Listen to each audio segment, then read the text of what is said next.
So, hi guys, I'm back, and here we go. The engine light is also back,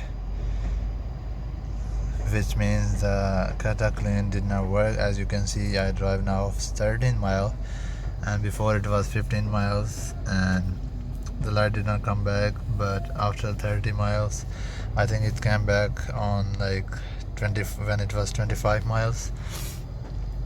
So the conclusion is the catalytic converter did not work at all, because before also when I disconnect the battery, the lights come back after like 30 miles.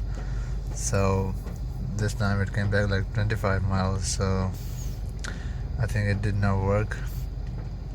So let me know guys if you have any other solution to clean that code P0420. That's the only code left on this car.